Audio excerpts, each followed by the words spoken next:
y bueno, yo voy a estar llevando la moderación de la mesa. Soy el profesor Pedro Enrique Moya y el profesor de aquí de la Universidad de Monterrey. Entonces, bueno, les explico rápidamente la dinámica de la mesa. Cada participante, tendremos cuatro trabajos en esta mesa. Cada participante tendrá 15 minutos máximo para presentar su ponencia. Luego tendremos un espacio para preguntas y comentarios al final de la mesa. Y bueno, pueden compartir sus presentaciones y pueden compartirlas sin ningún problema, deben tener permisos de administración. Voy a comenzar la mesa compartiendo el disclaimer de la grabación. Es muy importante que todos y todas estemos en sintonía. Y lo leo rápidamente. Al ingresar a la presente sesión de la UDEM, los participantes entienden y aceptan que sus datos personales y o imagen podrán ser divulgados por la Universidad de Monterrey para los fines aquí descritos. La sesión será grabada y almacenada para conformar un repositorio que servirá para futura consulta y referencia. También podrá ser difundida por la Universidad de Monterrey para fines informativos, administrativos y otros relacionados con la promoción por parte de la universidad. Toda la información compartida tiene carácter confidencial, por lo tanto no podrá ser transmitida, grabada ni divulgada de ninguna forma a ningún tercero. Las opiniones aquí expresadas, las opiniones expresadas en esta sesión son responsabilidad de cada participante. Entonces, bueno, esta es una mesa dedicada justamente a compartir lo que los estudiantes y las estudiantes hacen en sus trabajos de clase, sus investigaciones. Es un espacio también interesante para quienes están acercándose por primera vez al mundo de la investigación y nos gustaría que sea una mesa en la que podamos intercambiar de manera muy respetuosa criterios, en las que podamos saber qué están haciendo estudiantes de distintas universidades. Y para eso tenemos, les decía, cuatro ponencias. Vamos a comenzar con la primera. Yo voy llevando el tiempo de cada una de las ponencias. Les voy a ir avisando cuando les queden 5 minutos. Lo voy a escribir acá por el chat, entonces les pido por favor que estén atentos al chat. Y pues, perdónenme si soy un poco insistente con el tiempo, pero es que si no, no nos va a dar justo el tiempo para terminar, ¿no? La primera ponencia que vamos a escuchar es Lázaro, John y el Ciervo, el cine de realismo mágico en el retrato de la crítica social. Es una ponencia que presentan Cecilia Antonieta, Guillermo Valencia y Alba Mercedes Guillermo Valencia de la Universidad Autónoma de Coahuila. Entonces, adelante, pueden comenzar la presentación. Gracias. Sí.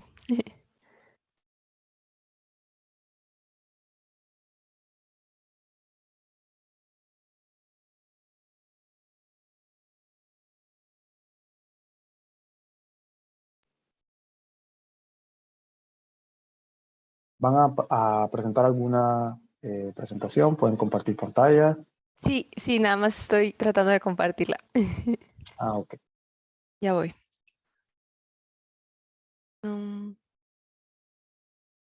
ok, ahí va. ¿Ya se está viendo? No,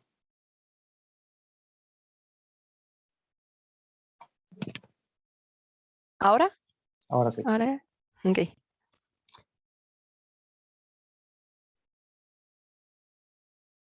Entonces, buenas tardes. Nosotros somos... Sí. Buenas tardes, nosotros somos Alba y Cecilia Guillermo Valencia y les vamos a presentar nuestro proyecto titulado Lázaro, John y el Ciervo, el cine de realismo mágico en el retrato de la crítica social. Este proyecto fue presentado como parte del trabajo final para la materia de Film Appreciation que llevamos a cabo dentro de la licenciatura de Comunicación y Producción de Medios de la Universidad Autónoma de Coahuila.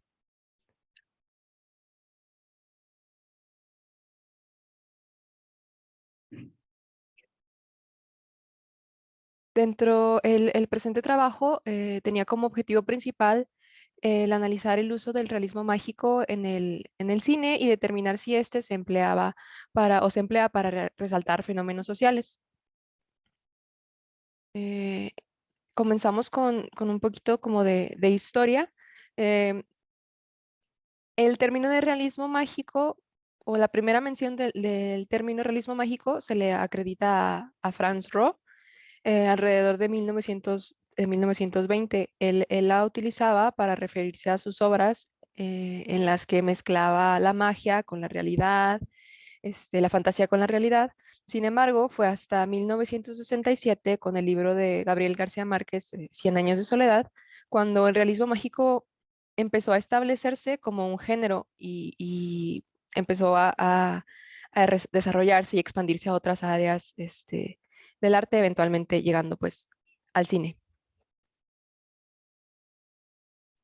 Como definición del realismo mágico, decidimos tomar aquella presentada por Gascón en su proyecto de 2006, en la cual define al realismo mágico como un género en el que lo natural y lo sobrenatural pues conviven de un modo coherente, en el que tanto lo racional como lo irracional configuran el conjunto de una realidad que se nos manifiesta mestiza, una realidad que pues es síntesis de dos mundos separados, pero no enfrentados. En el realismo mágico, los elementos fantásticos, mágicos, son percibidos por los otros personajes como parte de la normalidad. El lector, o en este caso, pues los espectadores, se sumergen en un mundo que se siente real y tangible más allá de sentirse pues como solo fantasía.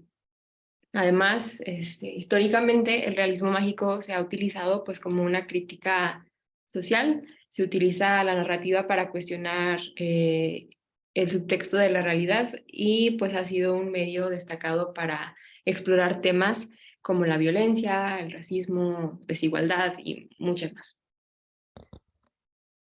Eh, Como la hipótesis de nuestro proyecto fue que los elementos fantásticos dentro de las películas de realismo mágico ayudaban a acentuar problemas sociales que ocurren dentro de dentro de la trama como un reflejo de la comunidad y pues la falta de valores humanos. Para poner a prueba nuestra hipótesis, decidimos analizar tres películas distintas que pertenecen al estilo de realismo mágico. Ellas fueron Lázaro Feliz de 2018, The Green Mile o La Milla Verde de 1999 y The Killing of the Sacred Deer, El sacrificio del ciervo sagrado de 2017. Y vamos a hablar así a grandes rasgos de las películas nada más por si no están familiarizados con alguna de ellas. El sacrificio del ciervo sagrado narra la historia de Stephen Murphy, un doctor cardiovascular de renombre, el cual se relaciona con Martin, un chico que pierde a su padre a raíz de lo que se presume fue una negligencia médica por parte del doctor. Martin comienza a relacionarse no solo con él, sino con la familia de Steven, causando tanto daño físico como pues emocional a los miembros de esta. Un día, Martin le confiesa a Steven que está al tanto de lo que sucedió con su padre y ahora pues tendrá que pagar por ello, matando a uno de los miembros de su familia. Y de no ser así, la salud de todos irá deteriorándose rápidamente hasta que todos mueran. La segunda película, La Milla Verde, presenta sucesos que tienen lugar en el corredor de la muerte de la prisión estatal Cold Mountain en Luisiana, cuando la llegada de John Coffey, un hombre que pues está siendo acusado de abusar y asesinar a dos niñas, desata toda una serie de eventos sobrenaturales. Pronto en la historia los problemas de la gente que trabaja alrededor de la prisión ocasionan que John pues haga uso de poderes curativos, todo esto pues con el afán de ayudar a las demás personas. Y la última, Lázaro Feliz, narra la historia de una población que vive alejada de la sociedad y que también es explotada sin saberlo para el beneficio personal de la marquesa, una mujer que trabaja en la industria del tabaco. En algún momento de la película, los pobladores se dan cuenta de que la situación pues, en la que han estado viviendo no, o sea, se dan cuenta de la situación en la que han estado viviendo y deciden dejar el pueblo, integrarse a la sociedad. Sin embargo, justo cuando esto sucede, Lázaro, quien es nuestro personaje principal, sufre un accidente que lo deja inconsciente y hasta años después, cuando despierta, se propone encontrar a esta antigua comunidad con la que convivía.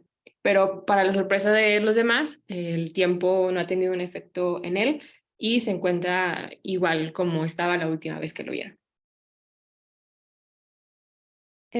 Tras hacer como un análisis de cada una de las películas, encontramos algunos elementos en común.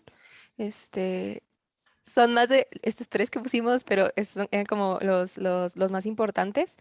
Dentro de las tres películas existe un personaje pues al que se le atribuyen características y habilidades inexplicables y mágicas, en algunos casos buenas y pues en algunas otras malas, ¿no? Como por ejemplo pues John Coffey con sus poderes de sanación, Lázaro con la juventud eterna y pues la extrema bondad. Y en el caso de Martin, pues el sacrificio del en el sacrificio del siervo sagrado, este, esta maldición que él le lanza que él lanza sobre la familia del doctor y que pues después los destruye por completo, ¿no? Es importante también notar que en ningún momento se busca pues una explicación a estos poderes. O sea, como se mencionó anteriormente, una de las características más importantes del realismo mágico es que pues estos sucesos mágicos forman parte de la historia y el resto de los personajes lo aceptan tal, tal cual, tal cual son. O sea, mm, dentro de las historias no buscan ni reparar o explicar, o encontrar pues una explicación a estos poderes, ¿no? Son solo cosas que se presentan y se mezclan entonces pues con las situaciones que están sucediendo dentro de las historias. También encontramos que tienen en común problemáticas sociales y muchas veces es a raíz de estas mismas que los personajes mágicos actúan como lo hacen. En los casos, o al menos en estos casos, la misma magia de los personajes surge como respuesta o crítica de los problemas que enfrentan las comunidades. Y por último, dentro de las tres se pudieron encontrar cierta relación con historias de carácter pues religioso. Ya se supone que en el caso de el sacrificio del ciervo sagrado está basado en un mito griego, mientras que el papel de John Coffey pues posee estas habilidades curativas y además al final de la película se sacrifica por el bien, digamos, de los demás. Y por último, Lázaro, la película, toma como base la religión para determinar la estética de la película, los colores de los paisajes y los rostros se basaron principalmente en el arte religioso. Igualmente, estas últimas dos mencionadas mm, tienen como en común la representación de un personaje generoso, espiritual y milagroso que trae el bien a todos aquellos que los rodean.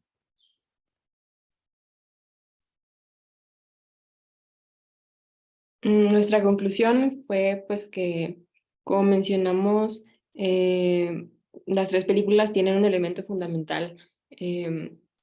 Los fenómenos tienen como elemento fundamental estos fenómenos sociales de los cuales buscan hacerles crítica o confrontarlos, ya sea por los personajes que forman parte de la historia. Y pues con esto, tras haber analizado las películas y ver los elementos en común, pudimos darnos cuenta que, como ya habíamos mencionado, el realismo mágico en el cine no solo en la literatura se utiliza para representar y acentuar los problemas que la sociedad enfrenta. O sea, esta misma característica original del género en la literatura ha podido trasladarse también a otros medios, en este caso, pues el cine, y tratando de cumplir la misma finalidad. Sí, eso sería todo por nuestra parte. Ujú. Perfecto. Muchísimas gracias también a Cecilia y a Alba por cumplir con el tiempo. De hecho, fueron muy eficientes con el tiempo, entonces eso nos permite también ir ganando algunos minutos que después podríamos aprovechar para la conversación. A mí me genera mucha curiosidad y tengo muchas preguntas, ¿no? Sobre justo cómo desarrollar nuestro trabajo, pero los iré dejando hacia el final.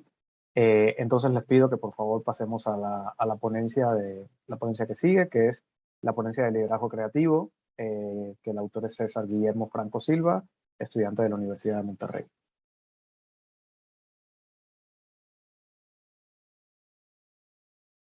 ¿Está César por acá? Creo que no está acá. Ok. No lo Bueno. veo aquí, Pedro. No está acá. Entonces, bueno, pasemos a la tercera ponencia. La tercera ponencia también es de cine. Bueno, el título es GER, el potencial imaginario de las relaciones afectivas entre humanos e inteligencia artificial. Y tiene dos autores, Natalia Becerra Díaz y Josué David Mondragón Rosales, ambos estudiantes de la Universidad Anáhuac de Querétaro.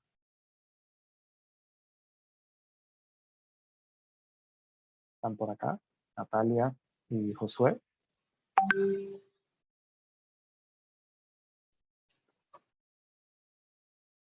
No los veo tampoco acá. Bueno. No, parece que no. Sí, pasemos entonces a la cuarta, otra ponencia sobre cine. Y digo, me parece muy interesante porque creo que es una lástima que no hayan estado las dos ponencias anteriores, los autores de las ponencias anteriores, pero justo la discusión va a ser más rica, creo, si nos podemos quedar en el ámbito de lo cinematográfico. Y la cuarta ponencia se titula Taika Waititi, un análisis de autor de cine, y la autora es Jimena Miranda Ibarra Salce, de la Universidad Autónoma de Coahuila.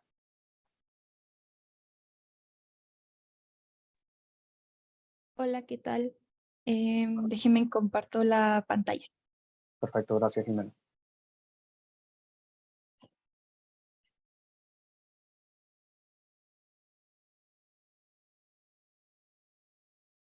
Pedro, y a los asistentes quisiera pedirles si pueden activar sus cámaras. Vamos a tomar una captura de pantalla, aprovechando que tenemos tiempo. De esta manera dejaríamos constancia aquí de nuestras presencias en este espacio. A ver, permítanme, bueno, ahora está compartiendo Jimena. Y bueno, igual luego que termine Jimena su presentación, ya que deje de compartir, tomamos esa captura de pantalla, ¿sí? Para no olvidarnos. Claro. Gracias. Adelante, Jimena. Okay. Bueno, ¿qué tal? Me llamo Jimena Ibarra y pues les vengo a presentar un trabajo también de la misma materia que mis compañeras de Film Appreciation y pues vengo de la Facultad de Ciencias de la Comunicación de la Universidad Autónoma de Coahuila. Tiene por título Taika Waititi, un análisis de autor de cine. Empecemos. Bueno, el objetivo de este ensayo fue comprobar que el estilo de dirección de Taika Waititi se enfoca en la comedia sin importar el tema o género puesto en pantalla. Para averiguarlo, usé la teoría de autor de cine y además seguí un poquito el arte de los gags de Buster Keaton y Charles Chaplin, pero de esto hablaré más adelante. Jimena, perdón que te interrumpa, creo que se está cortando un poco tu audio. ¿Ya me escucho bien? Sí. Okay. Bueno, entonces, ¿qué es la teoría de autor de cine? Es importante destacar que si bien la película es producto del trabajo y esfuerzo de todo un equipo, la teoría del autor dice que la visión del director de la película es la que debe elogiarse por encima del esfuerzo de los demás que participaron en la producción de la película. Así que pues podríamos decir que la teoría de autor de cine se enfoca en el director como el principal creador de una película y sostiene que su estilo y visión artística se pueden encontrar en cada una de sus películas o proyectos. ¿Cómo funciona esta teoría? Bueno, para empezar, tenemos que leer la biografía del director o directora para conocer su contexto y esto es útil a la hora del cuarto paso, que sería analizar las similitudes y diferencias. El siguiente paso es examinar su filmografía solo para tomar nota de los temas. Luego tenemos que seleccionar películas de la misma temática y hacer una reseña de cada una, pues esto nos ayudará a sintetizar las películas. Lo siguiente, pues como ya lo mencioné, es analizar sus similitudes y diferencias para ver si hay cosas que se repiten y pues detectar un patrón. Al último, pues sería buscar entrevistas, esto para comprobar que nuestro análisis es correcto. Bueno, ahora hablaremos de algunos conceptos generales, empezando con el director, que es quien supervisa todos los aspectos creativos de una película, controla el contenido y hace fluir la trama de la película, toma decisiones sobre detalles técnicos, entre otras cosas. Y pasando al tema que les mencioné del arte de los gags y la comedia, pues en sí, este es un género que pues su objetivo principal es hacer reír a la audiencia a través de pues, uso de la exageración, ridiculización o parodia de situaciones cotidianas o estereotipos sociales. Y pues además, un dato curioso de este género es que existió desde las primeras películas mudas. Y pues ahora sí entramos al tema de los gags, que justamente Buster Keaton y Charles Chaplin fueron famosos en esta era del cine por sus gags. ¿Pero qué son los gags? Se tratan de un recurso que busca sorprender y hacer reír al espectador pues mediante el uso de la exageración, parodia de situaciones cotidianas o estereotipos. Y pues otro dato a destacar es que no solamente se trata de pues de esta comedia corporal, se podría decir, sino que también es importante la posición de la cámara, porque pues lo que hace completo un gag es lo visual. Así que pues el plano de la cámara es importante, pero también el movimiento. Ahora sí, entrando al tema de Taika Waititi, actualmente ha dirigido 8 películas, así que podemos decir que ya tiene un estilo propio.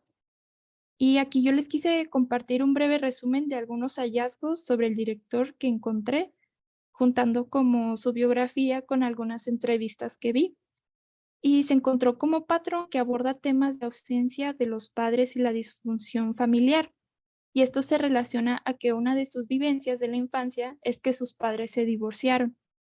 Otro hallazgo es que es muy bueno dirigiendo niños y en cuanto a algunas críticas, se observó que Waititi suele presentar una dinámica de poder a través de la comedia física, planos simétricos y planos desde el punto de vista del personaje. Ahora sí, siguiendo con la teoría del autor, seleccioné estas 2 películas, más que nada porque tenía más fácil acceso a ellas, pero igual comparten entre ellas que son de comedia. What We Do in the Shadow, que es la primera, fue del 2014 y finge ser como un falso documental de 4 vampiros que viven juntos en un apartamento de Nueva Zelanda. Y Jojo Rabbit de 2019, que es una sátira sobre la Alemania nazi durante la Segunda Guerra Mundial y sigue la historia de Jojo, un niño de 10 años, que es miembro de las juventudes hitlerianas y tiene a Adolf Hitler como amigo imaginario y pues en su casa vive una niña judía a escondidas. ¿Qué similitudes encontré? Pues para empezar, sí encontré que utiliza como la gestualidad y comedia física para presentar dinámicas de poder. Aquí puse un ejemplo. En la primera imagen es de What We Do in the Shadows, que son 2 vampiros. El primero fue a despertar al que es su figura paterna, el que está del lado derecho. Y pues aquí lo que hace divertida la escena es que el segundo vampiro le ruge y pues el primero reacciona así como asustado. Y pues lo gracioso aquí es de que ¿por qué un vampiro va a estar asustado de otro vampiro? La segunda imagen, pues aquí lo gracioso fue el movimiento del actor, el alto, que dobla el cuello muy rápido. Y otra similitud, siguiendo el tema de la pasada, pues los gags. Aquí lo gracioso de la primera imagen fue que el vampiro intentó entrar por la ventana en un largo periodo de tiempo, se tardó mucho, Y para rematar el chiste, pues el otro le preguntó que por qué no entró por la puerta que estaba a un lado. En la segunda imagen podemos ver que el niño pues está asustado porque detrás de él está la niña judía y al fondo podemos ver a Adolf Hitler que también tiene una expresión asustada. Y aquí vuelvo a retomar lo importante que es la posición de la cámara, porque si el plano estuviera enfocando los rostros de los personajes del niño y la niña judía, pues no hubiéramos podido alcanzar a ver la reacción de Adolf Hitler. Y pues otra similitud que encontré, tal como lo habían dicho, son los planos simétricos. Aquí se ven los ejemplos. La primera, pues se ve que hay un equilibrio tanto en la izquierda como en la derecha. Y en el segundo ejemplo, igual. Y otras similitudes que encontré es que hubo dibujos en las dos películas. En el primero, un amigo cercano a los vampiros les hace un dibujo de ellos porque ellos pues, no se pueden ver en los espejos. Y en la segunda película, el Jojo hace dibujos de los judíos como monstruos. Y pues a pesar de que tienen distintos significados, pues las dos películas lo incluyen. Otra similitud fue la muerte de sus seres queridos, que si bien, bueno, en la primera película no fue tanto un familiar, sino que fue pues alguien cercano a los protagonistas. Y en la segunda película, pues fue también alguien muy cercano a un familiar. No lo quiero decir por si quieren ver la película. Y otra similitud es la resolución de conflictos, que a mí me gusta llamarlo de enemigos amigos. En la primera película, pues podemos notar que hay dos grupos, que si bien el falso documental se centra en los vampiros, también existe el otro grupo que son los hombres lobo. Y aquí es donde pues empiezan como rivales y terminan siendo amigos. Y en la segunda película pues está el niño Jojo, que es un niño pues que sigue mucho la ideología nazi, pero termina haciendo las paces con la niña judía que vive en su casa. Y pues otra similitud también que encontré es que incluye mucha parte de su identidad e historia en las películas. Por ejemplo, en What We Do in the Shadows ha descrito la película como una exploración, bueno, Taika Waititi ha descrito esta película como una exploración de la experiencia de ser inmigrante, pues ya que él mismo se ha mudado pues a varios países. Además, pues se ha abierto más sobre su identidad mixta, pues es de ascendencia maorí, judía y rusa. Y en cuanto a Jojo Rabbit, pues ha descrito que su abuelo luchó en la guerra como parte de las Fuerzas Armadas de Nueva Zelanda y por eso es que esa película como que explora esa parte de su identidad mixta y lo que significa pertenecer a una comunidad marginada. ¿Cuáles son mis conclusiones? Pues para empezar, pues sí se confirmó el objetivo. Taika Waititi sí utiliza la comedia como estilo de dirección sin importar el tema, tal como vi en las películas que analicé y que son muy distintas. Sin embargo, pues también llegué a la reflexión de que hay otros elementos importantes en la dirección de sus películas, tal pues como lo mencioné en sus similitudes, porque no solamente es un gran director por su manejo de comedia, sino por todo lo que se utiliza a su alcance. Y siento que pues eso es lo que hace muy especial al cine. Como nunca habrá dos películas iguales, pues yo digo que tampoco habrá dos directores con el mismo estilo. Y pues eso fue todo. Gracias por su atención.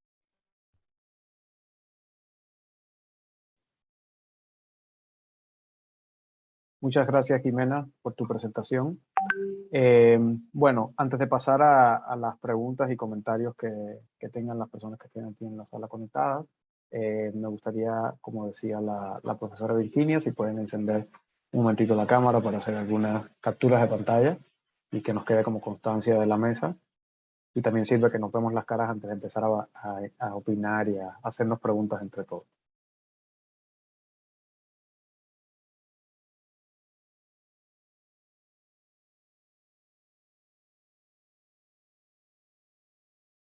A ver si los demás se animan a prender sus cámaras, a encender un momentito para la fotografía.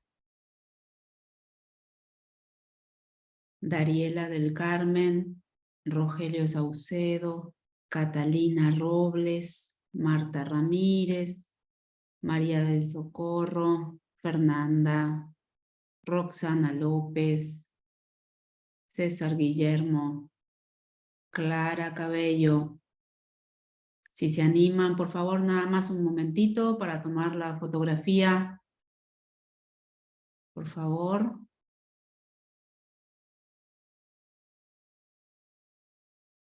Bueno, parece que no se van a animar. Listo. Vamos a irnos a la fotografía a la 1, a las 2, a las 3. Ahí vamos. Listo. Muchísimas gracias a todos.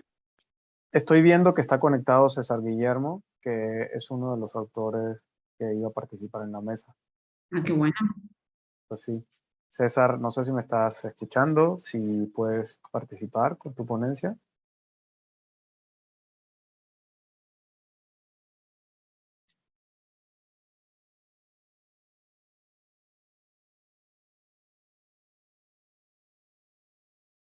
Aquí. Hola, perdón. No sé, pero creo que me tocaba a mí mañana. Me avisaron eso. No están. Si no revisaste, bueno, no sé si revisaste la agenda, pero en la agenda está y en los correos que enviamos también está cómo están distribuidas las mesas y bueno, tu participación es hoy. Ah, bueno, es que también mandé el correo por lo mismo, me dijeron que era mañana.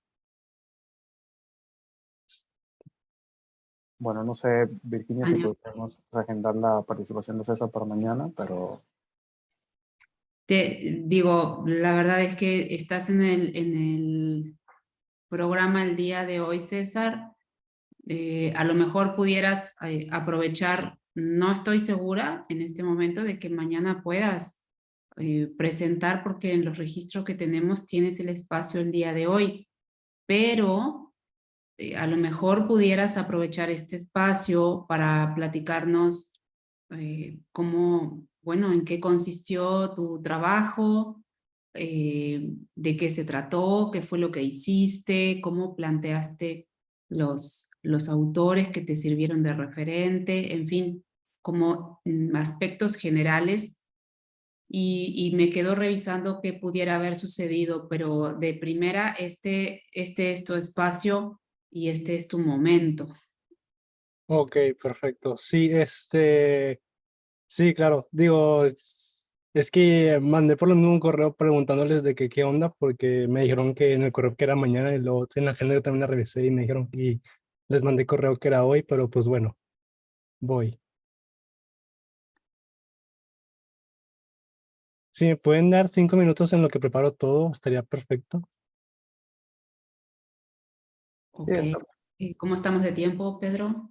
sí, estamos en tiempo. Entonces creo que podríamos tener, en lo que César prepara, podríamos empezar la conversación en torno a las dos ponencias que ya se presentaron, aprovechar que ambas son ponencias que trabajan el tema del cine, la de César nos va a llevar a otro lugar.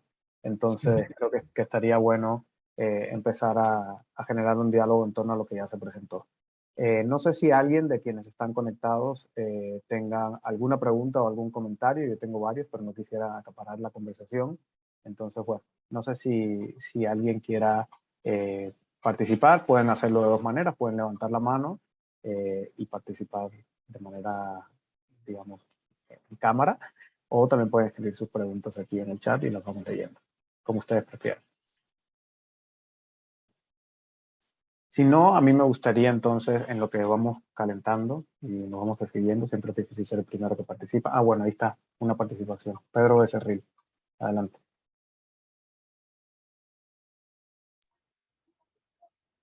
Pues yo para Eso nada más para lo que compartió mi compañera Jimena Ibarra, pues yo siento que es muy acertado, de que el director Taika Waititi sí es, bueno, no sé si es lo que él quería externar, pero pues yo cuando vi estas dos películas, pues sentí cuál era el mensaje y siento que mi compañera Jimena pues fue acertada en ello, nada más es lo que quería decir. Ok, muchas gracias, Pedro. No sé, Jimena, ya que participó tu compañero, si nos puedes contar un poco sobre la metodología justo que seguiste.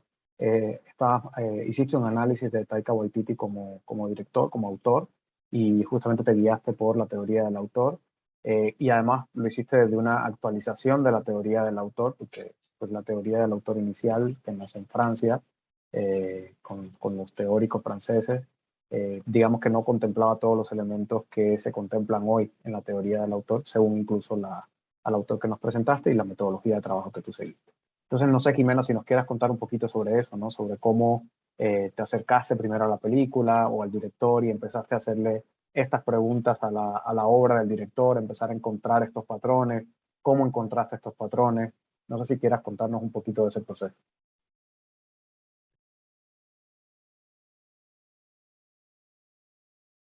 Haciendo análisis con análisis de contenido. Entonces, pues cuando conocí esta teoría, pues en clase ya nos dieron estos pasos que seguir. Y pues yo ya había visto estas películas y decidí hacerlo de este director porque pues me gusta mucho. Y como ya había visto las películas, pues primero quise investigar lo de las entrevistas o biografía y ya después volví a ver las películas pues con estos antecedentes. Y pues empecé como que a abrir más los ojos, a ver que, sí, pues sí, como que anotar esos detalles y los fui anotando y ya los fui relacionando. O sea, básicamente empezaste haciendo un análisis de contenido que terminó convirtiéndose Algo así, en un híbrido, digamos, ¿no? A nivel metodológico. así es. Buenísimo. Justamente una de las intenciones fundamentales de estas mesas y de estos espacios, sobre todo para ustedes, que la mayoría, imagino, son estudiantes, por las características de esta mesa, es empezar a entender cómo nuestros compañeros y nuestras compañeras se acercan a investigar un fenómeno, investigar algo, ¿no? En el caso de las dos ponencias que tuvimos, son ponencias que analizan películas o analizan directores, y siempre es muy interesante intentar entender desde dónde se está haciendo el análisis, ¿no? ¿Qué metodología se siguió? ¿Qué pasos se siguieron?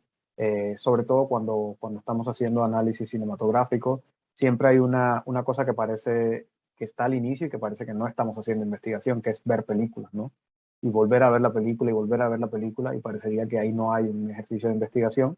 Sin embargo, un poco como nos comenta Jimena, a partir de la propia metodología que ella siguió, claramente la hay. O sea, la observación es el primer, digamos, elemento de cualquier método científico, y en el caso del cine siempre partimos de la observación, ¿no? Aprovechando que estamos un poco en... bueno, Virginia, adelante. Sí, yo quería preguntarles a los investigadores que nos compartieron su trabajo, ¿cómo hicieron para reducir la subjetividad? Es decir, cuando uno ve una película, y pues a mí me encanta también esta área de la investigación, cuando vemos una película y empezamos a interpretar qué me quiso decir el director, qué me quiere decir ese texto que estoy analizando, pues siempre me surge la duda de hasta dónde nuestra interpretación es medianamente objetiva y hasta dónde el conocimiento previo que tenemos cada uno de nosotros, el gusto personal por un género cinematográfico o por el otro, está influyendo en ese análisis, ¿no? Entonces, la pregunta concretamente que me gustaría hacerles es, ¿cómo hicieron desde el punto de vista metodológico para tratar de realizar un trabajo lo más objetivo posible? ¿Cuáles fueron las medidas que tomaron? ¿Qué tipo de elementos tomaron en cuenta para reducir precisamente su sesgo personal y darle la mayor objetividad posible? No sé si pudieran darnos línea por ese lado.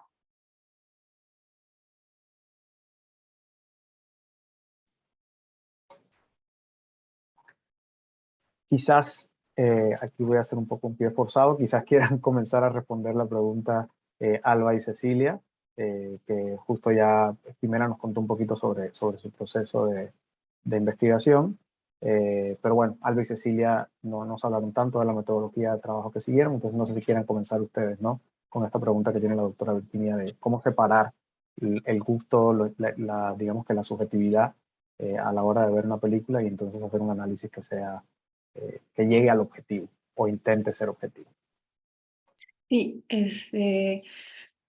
como mencioné, sí es complicado. O sea, todas estas películas que nosotros analizamos en lo personal, sí eran, pues, películas que nos gustaban mucho. eh, Sin embargo, creo que por las mismas características de lo que nosotros estábamos buscando, de las características del realismo mágico, como que estas, pues, elementos fantásticos, al menos esta distinción de estos elementos sí era como un poco más... pues se notaba más fácilmente más allá de poder caer en algo subjetivo, o sea, eran la magia, el poder curativo del personaje de John Coffey o que el personaje de Lázaro, pues, o sea, pasan años y él se sigue viendo igual, o sea, ahí habían algunas como otras características mismas del género que estaban entonces en la película que eran un poquito más, pues, fácil de distinguir. E igualmente, pues, estas pues, fenómenos sociales en las que estaban sumergidas las comunidades o los personajes, ahí sí, pues tuvimos como que encontrar bien las características entonces para poder definirlas y así poder pues ver qué proponía entonces la película con como crítica a estas situaciones. Y pues además, mm, supongo que también intentamos pues como encontrar algunos proyectos similares y ver como algunas características que habían sido, no sé, evaluadas o que se habían considerado al momento de hacer como pues análisis de las películas. Nosotros tratamos de seguir como un mismo, igual y no lo mencionamos tanto en nuestra presentación, pero al momento de hacer nuestro análisis tratamos de las tres películas, tratamos de encontrar como determinados elementos y no solo fue alrededor de estas tres películas, sino nuestro trabajo fue como resultado final de la materia de apreciación cinematográfica y a lo largo de la materia estuvimos como que viendo y desarrollando un, un instrumento que nos ayudara a tratar como que de delimitar lo que veíamos y cómo podíamos interpretarlo. Y pues eso fue lo que al final nos ayudó. Y pues supongo que de alguna manera siempre está tu subjetividad, pero al momento de tratar de encontrar como estos esquemas en los que te puedes basar, tratas de separarte, aunque sea poquito de lo subjetivo, ¿no? Muchísimas Yo, gracias, Cecilia y Alba, y bueno, Jimena, por favor. bueno, sí, yo también iba a comentar eso, que en parte pues es difícil. Yo en mi caso, eh, de hecho fue como que un obstáculo porque yo considero que la comedia es un poco tanto subjetiva y pues cómo puedo analizar de manera objetiva pues algo subjetivo. Y sí, pues utilicé lo que lo que comentó mi compañera, que buscar antecedentes y de ahí pues saber cómo tomarlo sin que influyan pues nuestros gustos. En mi caso pues me sirvió mucho lo de el arte de los gags, porque ya eso me dio el antecedente. Sí, yo quería agregar, Pedro, también que qué bueno que Cecilia y Alba, también Jimena, que mencionan pues la existencia de un instrumento, ¿verdad? Que es bien importante cuando estamos empezando y cuando estamos avanzados también. Es realmente imprescindible un instrumento de investigación que nos vaya guiando en tener una pauta de cuáles son los elementos que vamos a evaluar, cuáles son los elementos que vamos a caracterizar o a describir, independientemente de si lo hacemos de forma cuantitativa como cualitativa. Siempre este instrumento es necesario para guiarnos y para ayudarnos a no perdernos, porque a la hora de hacer interpretación cinematográfica o análisis cinematográfico, a veces nos podemos ir, la semiótica a veces tiene esa dificultad, ¿no? En esa interpretación interpretamos un elemento y de esa interpretación pasamos a una segunda interpretación y así constantemente, y es una historia de no acabar porque nos vamos como adentrando en qué significa un elemento y qué significa para este director, pero además este mismo elemento aparece en otras películas, en otros productos, y empezamos a rastrear esos significados, y puede ser que no terminemos nunca, ¿verdad? Que ese es uno de los temas que delimitamos con un instrumento de investigación, hasta dónde, en qué momento nos vamos a detener en la interpretación de los distintos significados. Pero bueno, muchísimas gracias a las dos, a las tres, por los dos trabajos. Sí, efectivamente, y también como decían ustedes todas, el tener en cuenta que el sesgo de los subjetivos de alguna manera siempre va a estar ahí, y en ese sentido reiterar un poco la importancia de lo que dice la doctora Virginia, ¿no? La importancia del instrumento, o sea, cómo el instrumento es lo único que va a permitirme regresarme un poco o saber que no estoy perdido o perdida justamente en mi cabeza y en sobreinterpretar y en decir, bueno, por ejemplo, si estoy analizando a Taika Waititi como director y tener que los gags son uno de sus sellos, digamos, un poco como estilísticos, saber que hay algo objetivo, hay algo concreto que puedo estudiar y no necesariamente que estoy generando sobreinterpretaciones en mi cabeza. Pero bueno, muchísimas gracias por sus respuestas. A mí me llama mucho la atención, y ya casi le voy a dar la palabra a César porque ya está listo, a mí me llama mucho la atención cómo ambas ponencias desde dos lugares de la investigación cinematográfica completamente distintos, como son por un lado la teoría del autor y por el otro lado un instrumento de análisis de contenido que de alguna manera lo que busca es el género y busca estudiar el género. Digamos que en el cine el autor y los géneros cinematográficos son dos teorías que casi siempre están como peleadas. En la teoría del cine parecería que no pueden ponerse de acuerdo, que un autor no hace películas de género y que desde el cine más comercial y de género entonces no se alcanza a ser un autor. Me parece muy interesante cómo ustedes desde sus dos ponencias trascienden un poco de manera natural esa frontera que es falsa, diría yo, y bueno, plantean investigaciones que combinan un poco del análisis de contenido, pero también de ciertos rasgos estilísticos, de tono, en el caso, por ejemplo, del realismo mágico, cómo obtienen como esta semilla del realismo mágico y la traen, en el caso de la literatura, la traen al cine, la extrapolan, etc. Entonces, bueno, nada más quería apuntar eso. Perdón por hablar tanto y le doy la palabra ahora a César Guillermo.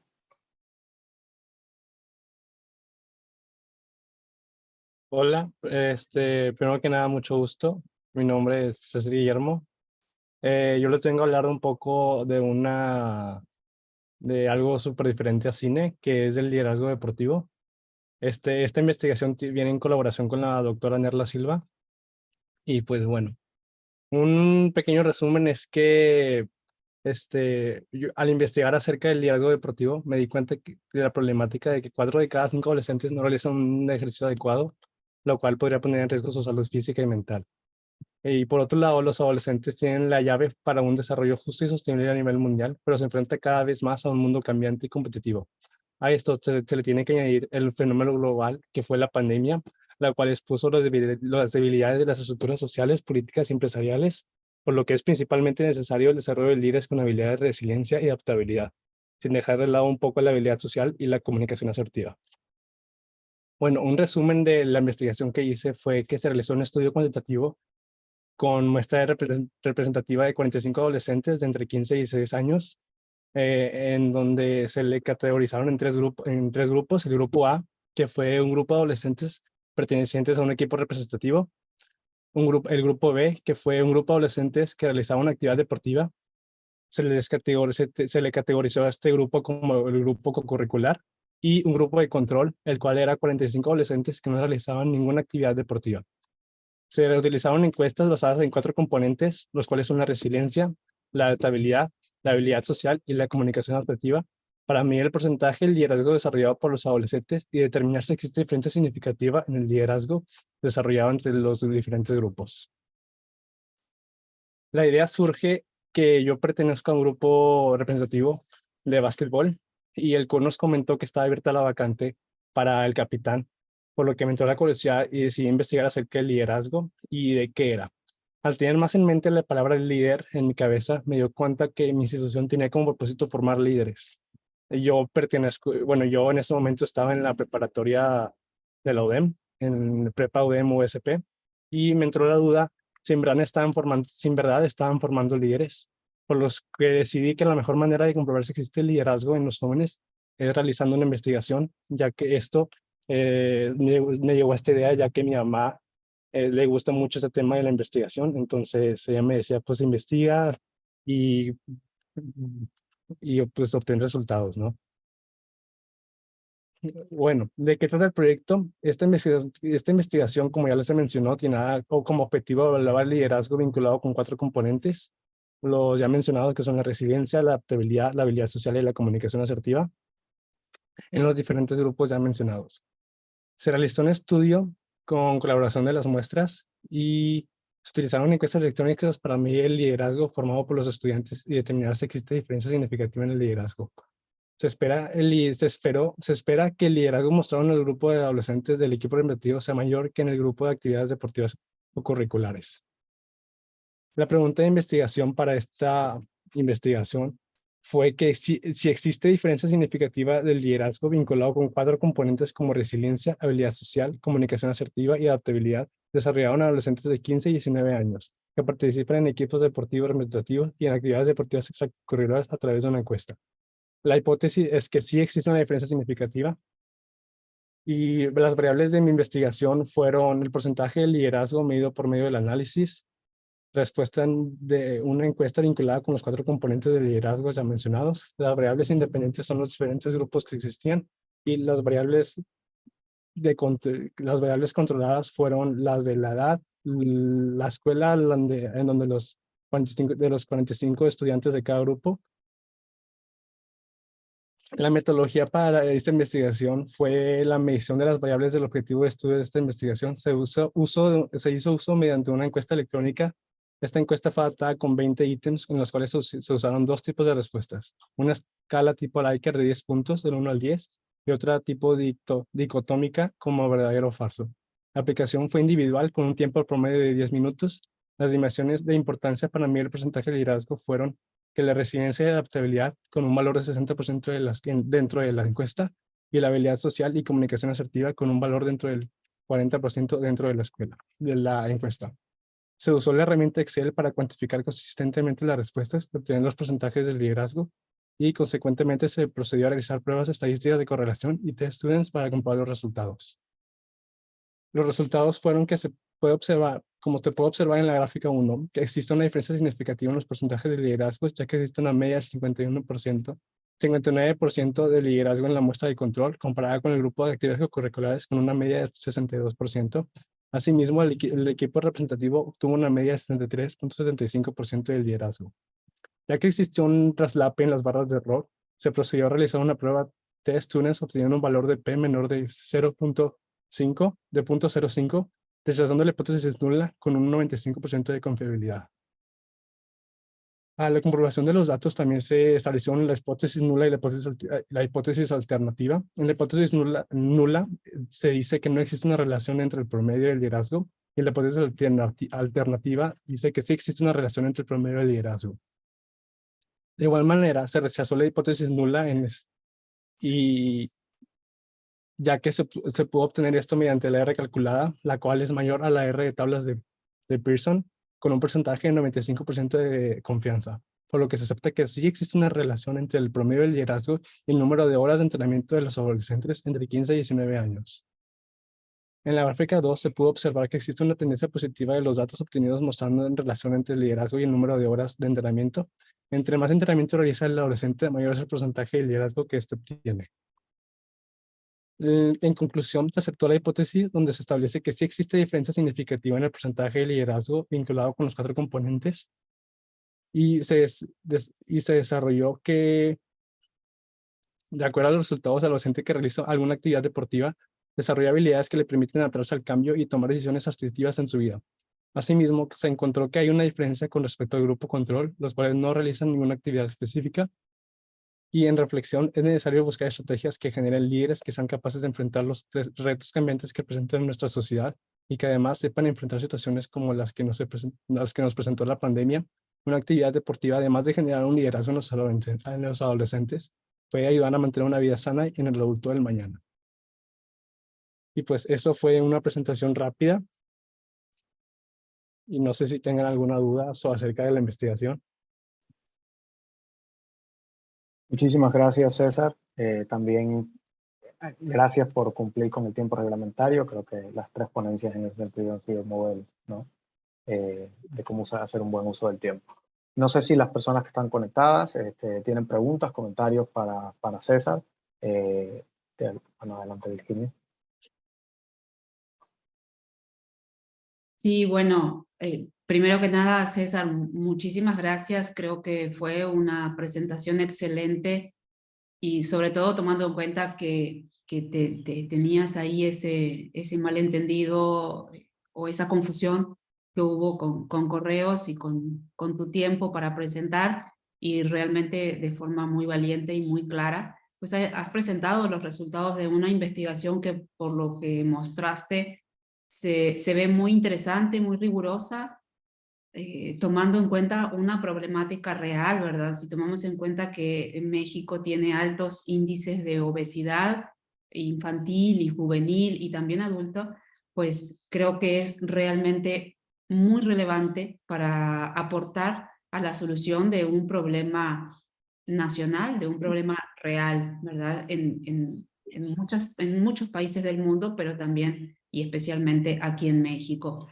Quería también felicitarte por esa rigurosidad en cuanto al manejo de los datos con paquetes estadísticos, con Excel, con pruebas de confiabilidad seguramente hechas en SPSS, y donde tú planteas precisamente la existencia de hipótesis y cómo vas de alguna manera comprobando, echando luz sobre esas hipótesis para concluir en la verdad de una de ellas, ¿no? Entonces, en ese sentido, muchísimas gracias por tu presentación.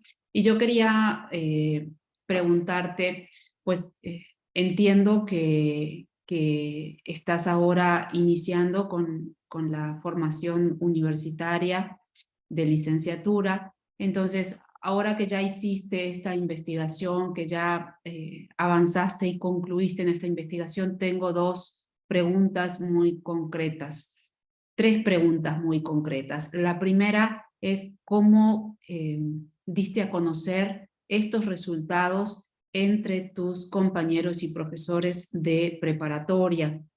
La segunda es cuáles son los aspectos que tú mejorarías en lo metodológico, con qué problemas y qué cosas tú mejorarías en lo metodológico. Y la tercera es, ahora que estás en licenciatura, ¿cómo piensas continuar abordando? Porque me imagino que sigues muy cercano al liderazgo, muy cercano al deporte. Entonces, ahora en licenciatura y en el ámbito de tu carrera, ¿cómo piensas seguir abordando y desarrollando este aspecto de tu vida? Entonces, pues la primera se refiere al planteo en preparatoria, la segunda a lo metodológico y la tercera a futuro, ¿verdad? En tu carrera. Ya, sí, respecto a la primera pregunta, los datos que mostré se los presenté al director de deportes, en su caso de la preparatoria, y próximamente se los presentaría al director de todas las, ¿cómo se dice? De todo el área deportiva dentro del ODEM. Entonces, pero gracias a Dios he tenido respuestas positivas de todos los directivos y todos los maestros que me han apoyado y también de los alumnos que les presenté estos resultados. Entonces, es algo que me mantiene motivado a seguir trabajando dentro del liderazgo. En respecto, pero no me acuerdo muy bien de cuál era la su segunda pregunta. Lo metodológico, ¿qué cosas pudieras mejorar de lo metodológico o bien qué obstáculos te encontraste para hacer tu metodología? Dentro de lo metodológico, considero que sí, mi mamá me apoyó durante todo este proceso y ella también le gustó mucho el tema de la investigación. Entonces, ella me llevó por un muy buen camino dentro de cómo se debería hacer todos los pasos. Porque sí se investigó, sí hubo, pues digo, ahorita se los presenté en 10 minutos o 8, no me acuerdo cuánto tiempo fue, pero sí fueron como 6 meses de investigación, luego 2 de meses de realizar las encuestas, que digo, se me olvidó mencionarlos, pero las 4 áreas que elegimos fue porque hubo mucha investigación y se obtuvieron esos 20 ítems que mencionaba, fueron de encuestas ya realizadas por psicólogos y por especialistas dentro del tema de liderazgo. Entonces, dentro de la metodología, yo considero que puede haber mejoras, sí, pero tal vez sean muy específicas como, no sé, tal vez hacer la encuesta un poquito más grande para tener mejor confiabilidad o no sé, cosas por el estilo, o poder realizar la encuesta dentro de otras instituciones para ver si cómo sería un estudiante dentro del ODM en comparación con otro estudiante, o si el nivel socioeconómico afecta o cosas por el estilo. Entonces, no sé si eso responde a su pregunta. Sí, sí, sí, tal cual, porque estás planteando otras variables que pudiesen afectar a tus variables, como precisamente el nivel socioeconómico. Por aquí en las preguntas también planteaban el género, ¿verdad? Por allí Daniela Fuentes preguntaba, bueno, ¿qué pasa si solo tomas hombres, deportistas o no? ¿O qué pasa si tomas solamente mujeres? Es decir, la variable de género, nivel socioeconómico, incluso nivel educativo, conformación familiar, actividades extracurriculares, serían como variables que pudieran influir a lo mejor en los resultados finales, ¿no crees? Sí, gracias Daniela por hacer esa pregunta. De hecho, también se me olvidó mencionar que los grupos, se realizó esta encuesta dentro de 3 grupos. Los 45 estudiantes eran de 3 grupos, los cuales los que hacían deportes eran de básquetbol, fútbol y voleibol, hombres y mujeres. Entonces, puede ser que, digo, nosotros no consideramos, no, como se dice, no dividimos los resultados por género, sino realizamos las encuestas dentro de hombres y mujeres. Entonces, creo que estaría bastante interesante saber si el género pudo haber afectado al nivel de liderazgo que se obtuvo. Entonces, de hecho, es una buena idea, Daniela. Gracias. Sí, definitivamente, César, justo considerar otras variables como bueno, tú mencionabas anteriormente, ¿no? Nivel socioeconómico, el género, o distintas, incluso como distintas localidades o distintos espacios geográficos pueden arrojar evidentemente resultados distintos, ¿no? O cómo salir o cómo combinar quizás un método como la encuesta, y creo que también por ahí va un poco la pregunta de la doctora Virginia, quizás con otras herramientas o con otras metodologías que te permitan redondear un poco más los resultados cuantitativos o por lo menos agregar un matiz quizás un poco más cualitativo, ¿no? No lo sé. Pero bueno, digo, obviamente estamos hablando de otras investigaciones ya, no de la investigación que tú realizaste, que también me sumo a la felicitación de Virginia, me parece muy rigurosa, me parece muy interesante, muy ilustrativa, sobre todo eso, porque viene también de la mano de un estudiante que está comenzando a formarse como investigador y está arrojando resultados que son fiables y que son concretos. Y regresamos entonces al punto inicial, que es la importancia del método, ¿no? La importancia de siempre tener un método, de siempre desarrollar instrumentos que nos permitan conducirnos de manera coherente a lo largo del proceso de investigación, que puede ser largo, puede ser cansado, puede ser muy subjetivo, podemos caer en los sesgos de los que ya hemos estado hablando. No sé si alguien más tiene alguna pregunta, comentario para César, pero también para las otras 2 ponencias que se presentaron. Estamos acercándonos casi al final del tiempo que debería durar la mesa, entonces al final sirvió un poco este momento para, o sea, pudimos debatir más de lo que teníamos planeado en un inicio, lo cual yo siempre agradezco, pero todavía hay un par de minutos más por si alguien quiere hacer alguna otra pregunta o algún comentario. Si no, bueno, pues yo les agradezco muchísimo. Bueno, ahí está Fernanda Ibarra. Bueno, César, nada más te quería comentar que me gustó mucho tu investigación y me parece muy relevante como el tema para el problema, como había dicho la maestra María Virginia, de que somos el país con número 1 en obesidad y también que yo considero que en México a veces cuesta un poco trabajar en equipo, entonces no sé, que se investigue de esto de liderazgo y todas las aptitudes que se desarrollan gracias a practicar un deporte ciertas horas, me pareció muy interesante y me gustó mucho.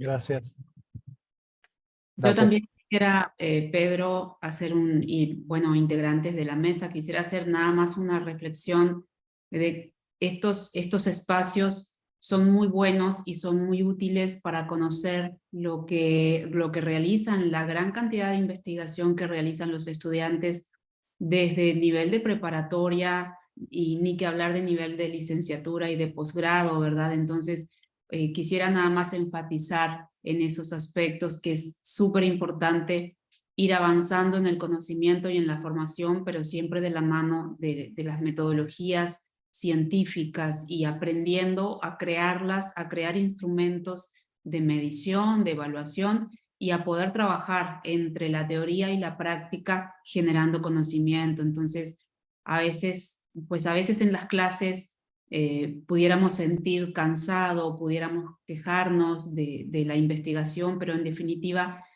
como lo decía ya desde la primera conferencia Julieta Fierro en la mañana, es la ciencia el camino para mejorar el mundo en el que vivimos. La ciencia, las ciencias exactas, las ciencias sociales, todo tipo de ciencia es el camino que tenemos y nosotros los universitarios pues somos los que tenemos el compromiso real de contribuir a la solución de los problemas del país, de la ciudad y del mundo, ¿no? Entonces era nada más esa pequeña reflexión. Muchas gracias.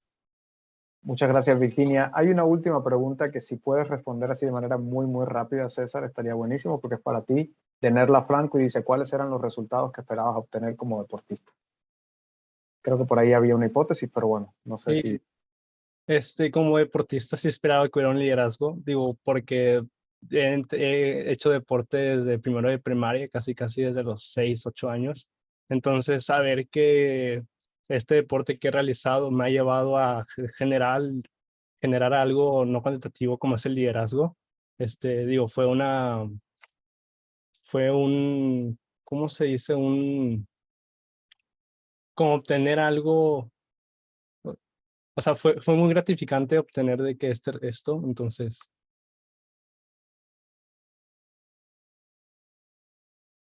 Perfecto. Pues muchísimas gracias. Entonces, César, gracias de nuevo a todas las personas que estuvieron comentando, participando y escuchando también en la mesa. Muchas gracias a la doctora también Virginia, que se unió y enriqueció muchísimo el debate. Y bueno, les invitamos a que sigan obviamente al tanto de todas las actividades de coloquio. Hay otras mesas, hay otras actividades mañana también. Pedro, ahorita tenemos la conferencia magistral, la última del día de hoy, que va a comenzar 5:30 de la tarde. Es la última del día de hoy y después de esta conferencia hacemos un cierre solamente del día de hoy y pues por supuesto los invitamos también a las actividades del día de mañana, que también va a ser muy, muy intenso de muchas cosas, pero no se pierdan la próxima conferencia, por favor. Sí, y bueno, ahí está la agenda completa del coloquio, en la página del coloquio. De todas maneras, pues todos y todas deben haberlo también recibido a través de los correos, porque aquí está. Entonces, bueno, muchas gracias y con eso terminamos la mesa. Hasta luego.